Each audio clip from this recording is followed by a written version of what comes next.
Greetings Internet, welcome to Aaron Plays. Yep, it's been a long time since I made a video for this channel.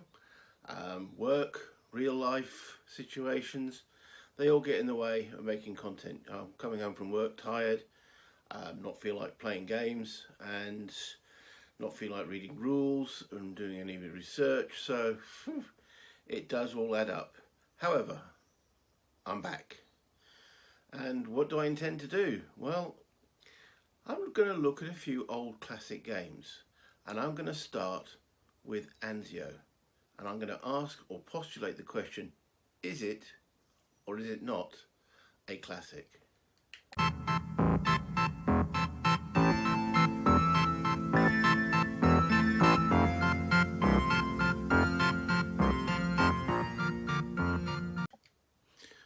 I bought this game fairly recently, probably about within the last 6 to 9 months, from Second Chance Games in England.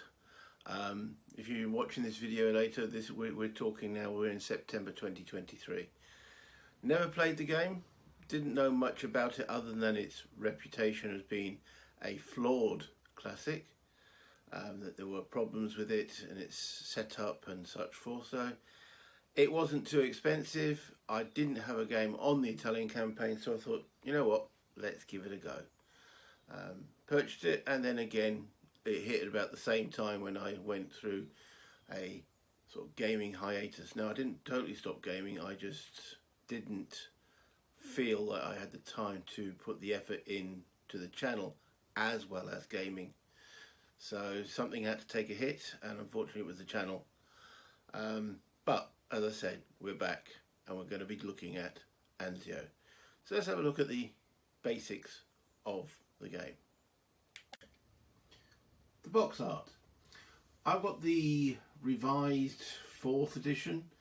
I don't know what the difference is between 1st, 2nd or 3rd to the 4th.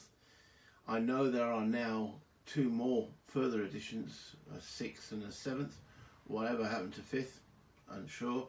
But the 6th and 7th aren't available as a, is it a commercial asset would be the best way to describe it. You basically can't buy the game unless you go on the internet, and then it's either, well, apparently on eBay, but it's unavailable. So there might be ways and means to get it, but this is the version I've got, the 4th edition that Avalon Hill released in 1978. The original game coming out in, I think it was 1969.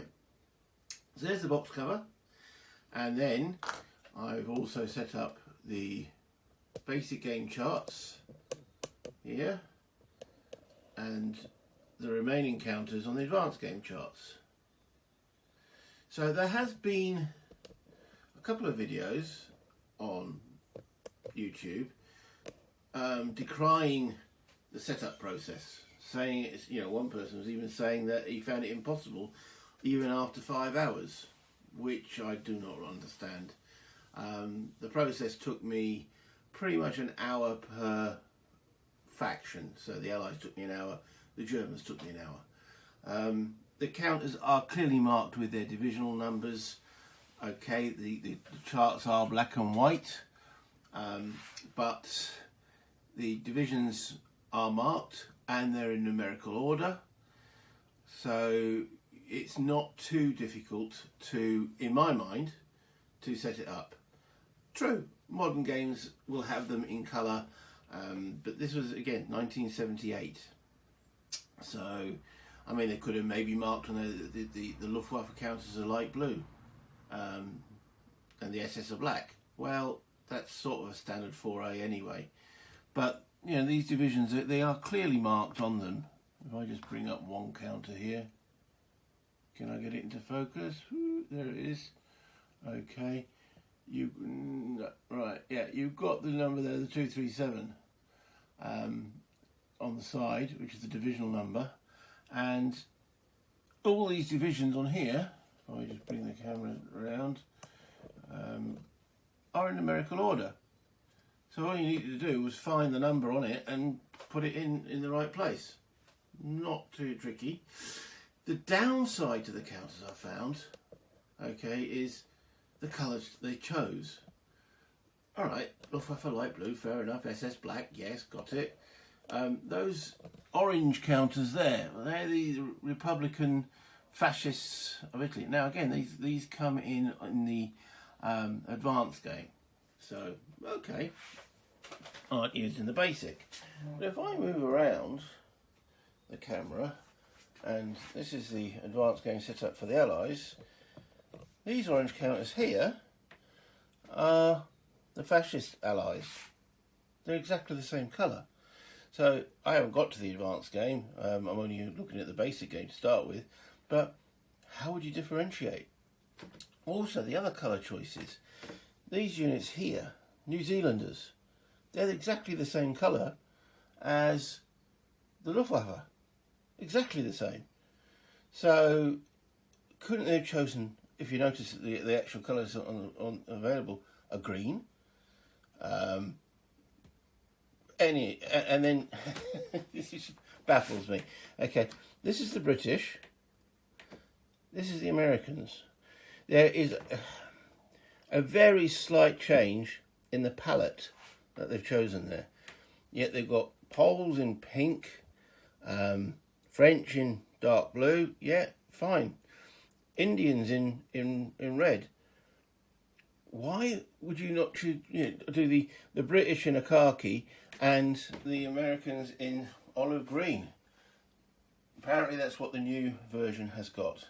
So, colour choices, yeah. Then we come to the map board.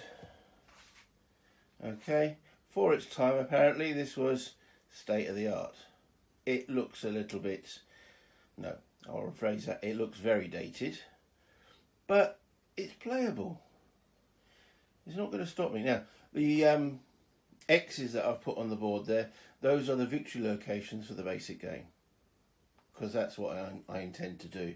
I haven't yet decided if I'm going to do the basic game with as just the basic rules, or if I'm going to add the basic supplementary rules.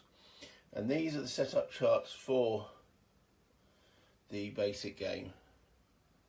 So the way I've done it, for those people who struggle with the setup, I did the complete German organisation chart, put every counter on there, and I did exactly the same for the Allied, put every counter on there, and then once I'd done that, I then moved the counters over to this chart, which is the basic game, so it's removing those counters aren't required.